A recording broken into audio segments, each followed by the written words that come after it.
Millets అంటే చాలు ఇంకా సూపర్ ఫుడ్ కింద చూస్తారు కదా. సో నిజంగా మిల్లెట్స్ అనేవి అంత సూపర్ ఫుడ్డా అంటే లైక్ డయాబెటీస్ వచ్చిన వాళ్ళు కనుక వైట్ రైస్ మానేసి మిల్లెట్స్ తినడం మొదలు పెడితే వాళ్ళ డయాబెటీస్ కంట్రోల్లోకి వచ్చేస్తుందా?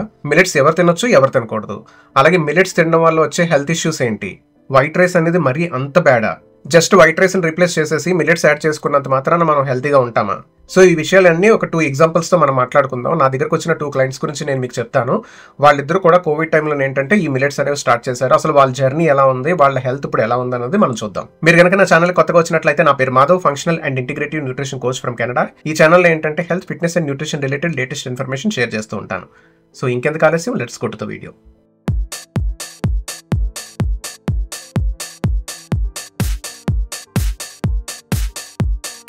ఫస్ట్ ఆఫ్ ఆల్ నేను మిల్లెట్స్కి యాంటీ కాదు.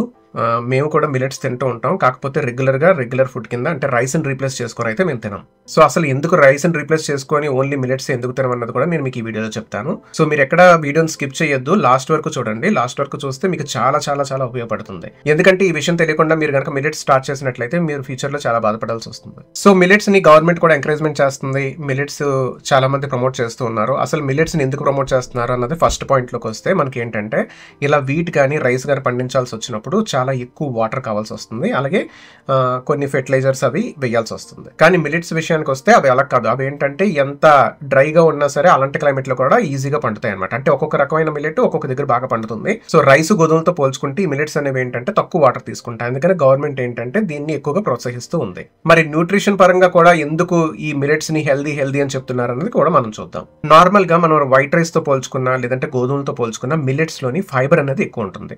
సో ఈ ఫైబర్ కంటెంట్ ఎక్కువ ఉండడం వల్ల మనకి డైజెషన్ అనేది స్లో అవుతుంది. దానివల్ల మనం ఫిల్లింగ్ గా ఉంటుంది అనమాట, ఎక్కువసేపు ఆకలేకుండా. ఇంకోటి ఏంటంటే ఇందులో ఫైబర్ ఎక్కువ ఉండడం వల్ల అలాగే బ్రేక్ డౌన్ అనేది స్లోగా అవ్వడం వల్ల గ్లూకోజ్ అనేది బ్లడ్ లోకి స్లోగా వస్తూ ఉంటుంది. అందుకని మనకి బ్లడ్ షుగర్ లెవెల్స్ అనేవి అంత స్పీడ్ గా స్పైక్ అవ్వవు వైట్ రైస్ తో పోల్చుకుంటే. కానీ వైట్ రైస్ లో కూడా మనకి ఏంటంటే కరెక్ట్గా తినడం నేర్చుకున్నట్లయితే వైట్ రైస్ని కూడా కరెక్ట్గా మనం యూజ్ చేసుకోవచ్చు. అంటే వైట్ రైస్ని కుక్ చేసేటప్పుడు అందులో నెయ్యి వేసి కుక్ చేయడం, లేదంటే అన్నం తినే ముందు యాపిల్ సైడర్ వెనిగర్ తీసుకోవడం, ఇలాంటివి చేసినప్పుడు కూడా మనకి సేమ్ లెవెల్ అంటే లైక్ మిల్లెట్స్లో ఎంతైతే స్పైక్ చూస్తారో అంతే స్పైక్ వైట్ రైస్లో కూడా చూడొచ్చు. అంటే ఇప్పుడు మిల్లెట్స్ తినకూడదా అనేసి నేను చెప్పడం లేదు, మిల్లెట్స్ తినొచ్చు. కానీ ఎవరు తినాలి, ఎవరు తినకూడదు అనేది తెలుసుకొని తింటే బెస్ట్. అందుకని నేను ఈరోజు మీకు 2 ఎగ్జాంపుల్స్ చెప్తాను నా దగ్గరకు వచ్చిన క్లయింట్స్ గురించి. అప్పుడు మీకు మంచి అవగాహన అనేది వస్తుంది. అలాగే ఇప్పుడు ఒకసారి మనం న్యూట్రిషనల్ వాల్యూస్ కంపేర్ చేసి చూద్దాము. అసలు నిజంగా మిల్లెట్స్ అనేవి అంత సూపర్ ఫుడ్ అనేసి అంటున్నారు కదా, ఎంతవరకు కరెక్ట్, అందులో ఎంత ప్రోటీన్ ఉంటుంది, రైస్, గోధుమలతో పోల్చుకుంటే ఎంత కార్బోహైడ్రేట్స్ ఉంటాయి అన్నది కూడా చూద్దాం. ఎందుకంటే ఫైనల్ గా మిల్లెట్స్ అనేది కూడా ఒక గ్రెయినే. అంతేకాని ఎవరో చెప్పారు కదా అని చెప్పేసి మిల్లెట్స్ ని సూపర్ ఫుడ్ చేసి బ్లైండ్ గా తినడానికి మాత్రం ట్రై చేయొద్దు. దానివల్ల మీకు హెల్త్ ఇష్యూస్ చాలా వచ్చే అవకాశం ఉంటుంది. అది ఎవరైతే తినగలరో, ఎవరైతే తిని అరాయించుకోగలరో వాళ్ళకి మంచిది. అది ఎవరైనా కూడా నేను చెప్తాను. సో ఇక్కడ మనకి టేబుల్లో ఏంటంటే నేను అన్ని మిల్లెట్స్ కంపేర్ చేయట్లేదు, మోస్ట్లీ మనం వాడే మిల్లెట్స్ గురించి మాట్లాడుకుందాం. లైక్ రాగి, కోడో మిల్లెట్స్ ఉంటాయి కదా, అలాంటి వాటి గురించి మాట్లాడుకుందాము. అలాగే ఇక్కడ రైస్, వీట్ కూడా కంపేర్ చేసి చూద్దాం.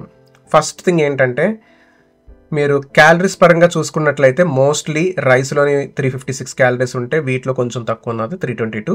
అలాగే రాగిలో కూడా 321 ఉంది, అంటే లైక్ ఆల్మోస్ట్ లైక్ వీట్ అనమాట. అలాగే జోవార్లో చూసుకున్నట్లయితే 334. అలాగే బాజ్రాలో చూసుకున్నట్లయితే 384 ఉంది, అంటే నియర్ టు రైస్ అనమాట, రైస్కి దగ్గరలోనే ఉన్నాయి క్యాలరీస్. లిటిల్ మిల్లెట్స్లోని 346, అది కూడా రైస్కి దగ్గరలోనే ఉంది. కోడో మిల్లెట్లో కొంచెం తక్కువ ఉన్నాయి మళ్ళీ. సో క్యాలరీస్ చూసుకున్నారు కదా, ఆన్ అండ్ యావరేజ్ చూసుకున్నట్లయితే క్యాలరీస్ కూడా మనకి 320 నుంచి 350లో ఉన్నాయి రైస్, గోధుమలు, ఈ మిల్లెట్స్లోని. నెక్స్ట్ కార్బోహైడ్రేట్స్ కంపేర్ చేసి చూద్దాం, రైస్, వీటు, మిల్లెట్స్లో ఎందులో తక్కువ ఉన్నాయి అన్నది. సో ఇక్కడ చూసుకున్నట్లయితే రైస్లోని అరౌండ్ 78 గ్రామ్స్ ఆఫ్ కార్బోహైడ్రేట్స్ ఉన్నాయి. ఆ తర్వాత మళ్ళీ వీట్లో చూసుకున్నట్లయితే 64 గ్రామ్స్ ఉన్నాయి. మిల్లెట్స్లోని ఏంటంటే ఆన్ అండ్ యావరేజ్ మనకి 61 నుంచి 66 వరకు ఉన్నాయి. అంటే లైక్ గోధుమలతో పోల్చుకుంటే మిల్లెట్స్లో కొంచెం ఎక్కువ ఉన్నాయి. మళ్ళీ బాజ్రాలోనైతే గోధుమలతో పోల్చుకుంటే కొంచెం తక్కువే ఉన్నాయి అనమాట. అంటే సో ఇక్కడ మనకి ఏంటంటే మిల్లెట్స్ ని ఒకవేళ రైస్ తో పోల్చుకుంటే ఒక 10 గ్రామ్స్ కార్బోహైడ్రేట్స్ అనేవి తక్కువ ఉన్నాయి. వీట్ తో పోల్చుకుంటే మాత్రం ఆల్మోస్ట్ నియర్ టు వీట్ అనమాట, అంటే లైక్ ఒక 2 to 3 గ్రామ్స్ తేడా ఉంది. కానీ కొన్ని మిల్లెట్స్ లోని వీట్ కన్నా కొంచెం తక్కువ ఉన్నాయి, కొంచెం ఎక్కువ కూడా ఉన్నాయి అనమాట కార్బోహైడ్రేట్స్. నెక్స్ట్ అందరూ ఎక్కువగా చెప్పుకునేది ఏంటంటే ఫైబర్ గురించి. మిల్లెట్స్లో ఎక్కువ ఫైబర్ ఉంటుంది కాబట్టి మనకి స్లోగా డైజెషన్ అవుతుంది. అలాగే మనం రైస్ అనుకోండి ఒక 150 గ్రాములు తినగలిగితే మేబీ మిల్లెట్స్ 100 గ్రామ్స్ తినగలుగుతాం. దానివల్ల కార్బోహైడ్రేట్స్ ఇంకా తగ్గే అవకాశం ఉంది. ప్లస్ ఇంకోటి ఏంటంటే అందులో ఎక్కువ ఫైబర్ ఉంది, ఆ ఫైబర్ ఎంత ఉంటుంది అనేది కూడా చూద్దాం. సో ఇక్కడ మనం వైట్ రైస్ కంపేర్ చేస్తున్నాం కాబట్టి వైట్ రైస్లో ఫైబర్ చాలా తక్కువ ఉంది, 2.8 గ్రామ్స్ మాత్రమే ఫైబర్ ఉంది. కానీ వీట్, రాగి, జోవార్, బాజ్రా వీటన్నిటిలోని మీరు చూసుకున్నట్లయితే ఫైబర్ బాగా ఎక్కువ ఉంది. మళ్ళీ లిటిల్ మిల్లెట్స్లోని కోడో మిల్లెట్స్లోని ఫైబర్ తక్కువే ఉంది. కానీ రైస్తో కంపేర్ చేసుకుంటే మాత్రం ఫైబర్ చాలా ఎక్కువ ఉంది. సో ఇక్కడ ఫైబర్ ఎక్కువ ఉంది కాబట్టి మనకి మిల్లెట్స్ వల్ల బ్లడ్ షుగర్ లెవెల్స్ అంత ఈజీగా స్పైక్ అవ్వవు. కానీ ఈ ఫైబర్ని అరాయించుకునే శక్తి ఎవరికి ఉంది అన్నది కూడా చెక్ చేసుకోవాలి. Next most important factor protein.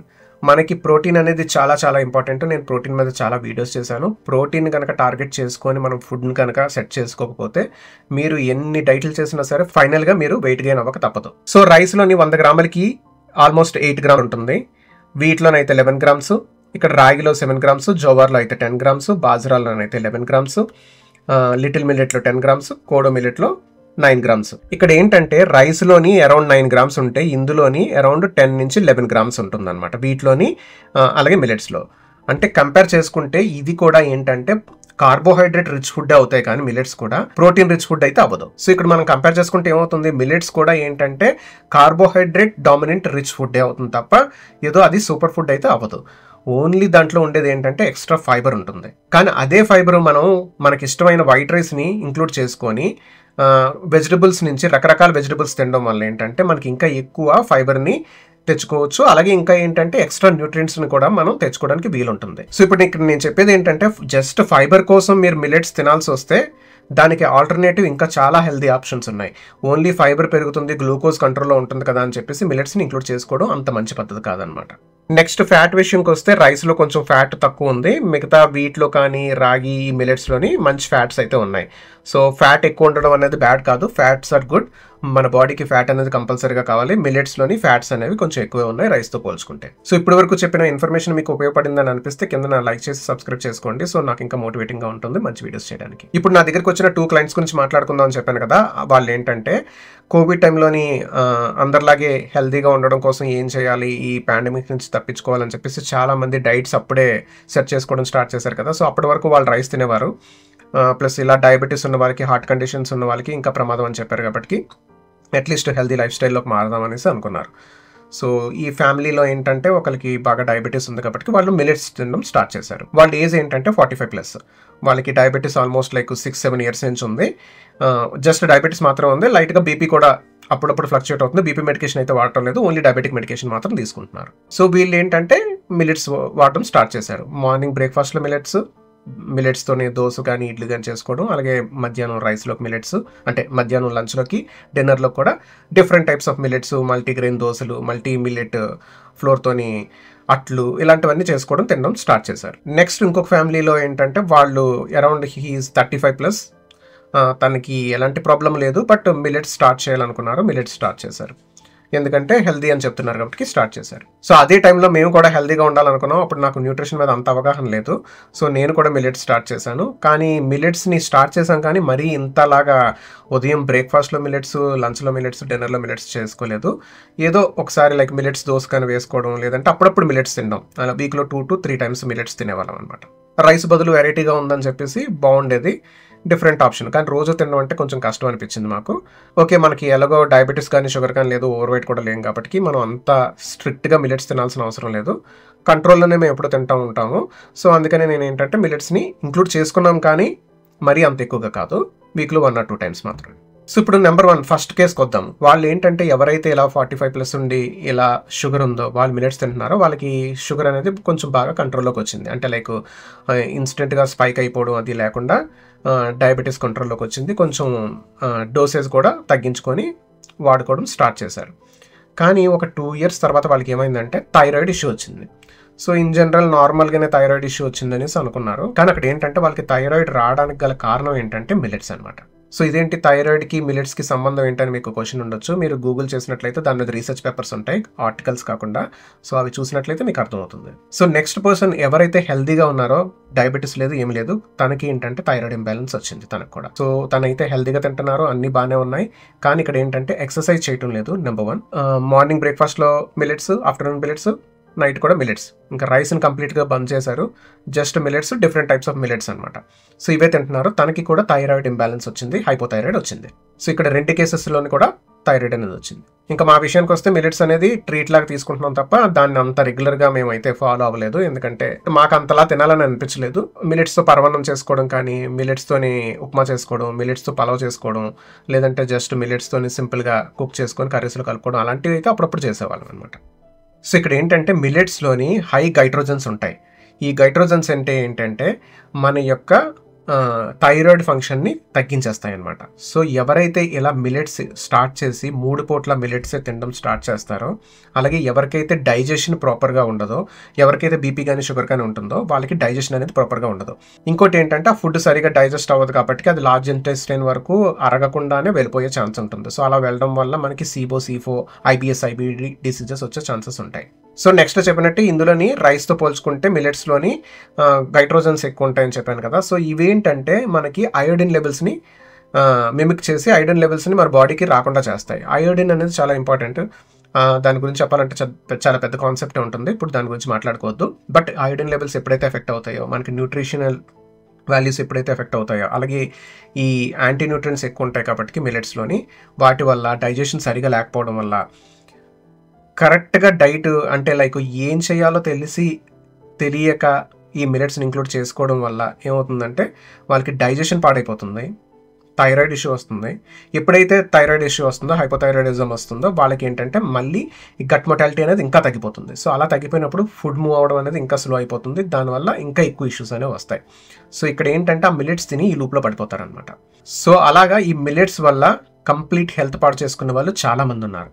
So అంటే మిల్లెట్స్ అంత డేంజర్, అసలు తినకూడదు అంటే మిల్లెట్స్ తినొచ్చు, బట్ దానికి కూడా లిమిట్ ఉంటుంది. అది కూడా సూపర్ ఫుడ్ అని తినడానికి వీల్లేదు. ఎందుకంటే మీరు కంపేర్ చేసి చూసుకోండి, మిల్లెట్స్లో ఎంత ప్రోటీన్ ఉంటుంది, రైస్లో ఎంత ప్రోటీన్ ఉంటుంది, ఇందులో ఎంత కార్బ్స్ ఉంటాయి, అందులో ఎంత కార్బ్స్ ఉంటాయి. It's almost similar. అంటే మీరు షుగర్ని జస్ట్ కంట్రోల్ చేసుకోవడం కోసం అని చెప్పేసి దాన్ని సూపర్ ఫుడ్ అనుకొని ఇంక్లూడ్ చేసుకోవాల్సిన అవసరం అయితే లేదు. రైస్ తింటూనే మనం కొంచెం ఫైబర్ని ఎక్స్ట్రా పెట్టుకొని రైస్ కొంచెం తగ్గించుకొని కొంచెం కూరలు ఎక్కువ తిన్నారనుకోండి, వెజిటబుల్స్ మీరు ఏదైతే కూర వండుకుంటున్నారో కూరని డబుల్ చేసుకొని రైస్ని కొంచెం తగ్గించుకుంటే సరిపోతుంది. సేమ్ ఎఫెక్టే వస్తుంది మీకు. అలాగే ముందు చెప్పినట్టు మీరు అందులోని రైస్ వండేటప్పుడు కొంచెం గీ వేసి కుక్ చేసుకోవచ్చు. లేదంటే నేను చెప్పినట్టు ఫుడ్కి ముందు కొంచెం యాపిల్ సైడర్ వెనిగర్ వాటర్లో డైల్యూట్ చేసుకొని స్ట్రా పెట్టుకొని తీసుకున్నా కూడా మీకు ఏంటంటే అరౌండ్ సేమ్ మీకు 30 to 40 పాయింట్స్ తక్కువ గ్లూకోజ్ స్పైక్ అనేది ఉంటుంది. సో ఇక్కడ మన మెయిన్ పాయింట్ ఏంటంటే షుగర్ కంట్రోల్లోకి రావాలంటే మనం ప్రోటీన్ ఇంక్లూడ్ చేసుకొని కొంచెం ప్రోటీన్ పెంచుకొని దానికి తగినట్టు ఎక్సర్సైజ్లు అవి చేసుకొని చెయ్యాలి తప్ప ఇలాగ కంప్లీట్గా రైస్ మానేసి నేను మిల్లెట్స్ తినేస్తున్నాను కదా, నాకు ఇంక ఇది సూపర్ ఫుడ్, నేను ప్రపంచంలోని సూపర్ మ్యాన్ అయిపోతాను అనేసి అనుకోకూడదు. మీరు నిజంగా రైస్ తినకుండా ఇలా మిల్లెట్స్ తినాలనుకుంటే దానికి ఏంటంటే మిల్లెట్స్ తినే ఎలిజిబిలిటీ ఎక్కడ ఉంటుందంటే మీరు కంప్లీట్గా వర్కౌట్స్ చేయాలి. అంటే లైక్ మీరు రోజు జిమ్కి వెళ్ళి వెయిట్ లిఫ్ట్ చేయడం, మజిల్ బిల్డింగ్ ఇవన్నీ చేస్తున్నారనుకోండి, అప్పుడు మీకు మిల్లెట్స్ తినే రైట్ అనేది వస్తుంది. అంతేకాని అవేమీ చేయకుండా జస్ట్ మిల్లెట్స్ తినేసి షుగర్ కంట్రోల్లో పెట్టుకుంటానంటే కంప్లీట్లీ ఇదేంటంటే మీకు గట్ హెల్త్ని పాడు చేస్తుంది, మీకు థైరాయిడ్ ఇష్యూ వచ్చేలా చేస్తుంది. మీకు ఎప్పుడైతే థైరాయిడ్ లెవెల్స్ తగ్గిపోతాయో, హైపోథైరాయిడిజం వస్తుందో అప్పుడు మీకు ఏంటంటే డిప్రెషన్ స్టార్ట్ అవుతుంది. అందుకని ఇండియాలోని మోస్ట్లీ ఇప్పుడు మీరు ఇండియాలో చెక్ చేసుకున్నట్లయితే ఎక్కువ మంది డిప్రెషన్తో బాధపడుతూ ఉన్నారనమాట. మిల్లెట్స్ తినాలంటే మీకు ముందు మీరు థైరాయిడ్ వాల్యూస్ చెక్ చేయించుకోండి. మీకు థైరాయిడ్ ఇష్యూస్ ఏమీ లేవు అని అనిపించినప్పుడు, అలాగే మీరు రోజు అయోడిన్ రిచ్ ఫుడ్స్ తింటున్నప్పుడు, అంటే లైక్ ఎగ్స్ కానీ ఫిష్ కానీ ఇలాంటి మంచి అయోడిన్ ఎక్కువ ఉన్న ఫుడ్స్ తింటున్నప్పుడు వాళ్ళకి ఏంటంటే ఈ థైరాయిడ్ లెవెల్స్ని కంట్రోల్ చేసుకునే కెపాసిటీ ఉంటుంది కాబట్టి వాళ్ళు మిల్లెట్స్ హ్యాపీగా తినవచ్చు. అలాగే వాళ్ళకి స్టమక్ యాసిడ్ లెవెల్స్ కూడా ఎక్కువ ఉండాలి. ఎందుకంటే మనం తినే ఫుడ్ని అరాయించుకోవాలి కాబట్టి మిల్లెట్స్ అనేది హెవీ ఫుడ్ కాబట్టి ఎవరికైతే ఈ స్టమక్ యాసిడ్ లెవెల్స్ ఎక్కువ ఉంటాయో వాళ్ళు కూడా ఈ మిల్లెట్స్ని హ్యాపీగా తినొచ్చు. అలాగే రోజు జిమ్ చేసేవాళ్ళు, అంటే లైక్ రోజు జిమ్కి వెళ్ళి బాగా కష్టపడి అట్లీస్ట్ 1 నుంచి 1.5 అవర్ స్ట్రెంత్ ట్రైనింగ్ అది చేసే వాళ్ళకి ఏంటంటే స్టమక్ యాసిడ్ లెవెల్స్ అనేవి బాగుంటాయి. సో వాళ్ళు కూడా ఇలా మిల్లెట్స్ తినొచ్చు. కానీ వాళ్ళైనా సరే ఇలా కష్టపడి చేసేవాళ్ళు కూడా ఏంటంటే కంప్లీట్గా ఇలా మిల్లెట్స్కి షిఫ్ట్ అయిపోవాల్సిన అవసరం లేదు. వారంలో ఒక 2-3 సార్లు మిల్లెట్స్ పెట్టుకొని అన్ని తినడానికి ట్రై చేయాలి, అన్ని అరేంజ్కునేలా ఉండాలన్నమాట. అదే నా గోల్. కానీ మోస్ట్లీ డయాబెటీస్ కంట్రోల్ అవ్వాలంటే మీరు చేయాల్సిన ఫస్ట్ పని ఏంటంటే ప్రతి మీల్లోని మీకు 30 to 40 గ్రామ్స్ ప్రోటీన్ ఉండేలా చూసుకోవాలి. అలా చూసుకున్నట్లయితే ఆటోమేటిక్గా మీకు షుగర్ అనేది కంట్రోల్లోకి వచ్చేస్తుంది. మీరు తక్కువ ఫుడ్ తింటారు, కార్బోహైడ్రేట్స్ తక్కువ తింటారు, చాలా బాగుంటుంది. అలాగే గుడ్ ఫ్యాట్స్ని ఇంక్లూడ్ చేసుకున్నట్లయితే మీకు షుగర్ లెవెల్ చాలా బాగా రెడ్యూస్ అవుతుంది. ప్లస్ ఇంకా ఎక్సర్సైజ్ కూడా ఇంక్లూడ్ చేసుకున్నట్లయితే మీకు మజిల్ మాస్ పెరుగుతుంది. దానివల్ల కూడా మీకు గ్లైకోజన్ లెవెల్స్, అంటే లైక్ మీకు బ్లడ్లో వచ్చే గ్లూకోజ్ని స్టోర్ చేసుకోవడానికి మజిల్ రెడీగా ఉంటుంది కాబట్టి అప్పుడు కూడా మీకు షుగర్ స్పైక్ అనేది బాగుంటుంది అనమాట. సో అదన్నమాట మిల్లెట్స్ కదా. మీకు అర్థమైందని అనుకుంటున్నాను. నేను ఏదో మిల్లెట్స్కి యాంటీగా చెప్తున్నానని అనుకోవద్దు, కానీ మిల్లెట్స్ తినడం వల్ల మాత్రం థైరాయిడ్కి ఎఫెక్ట్ అయితే ఉంటుంది. అందులో గైట్రోజన్స్ ఉంటాయి, అది మాత్రం 100% పక్కా.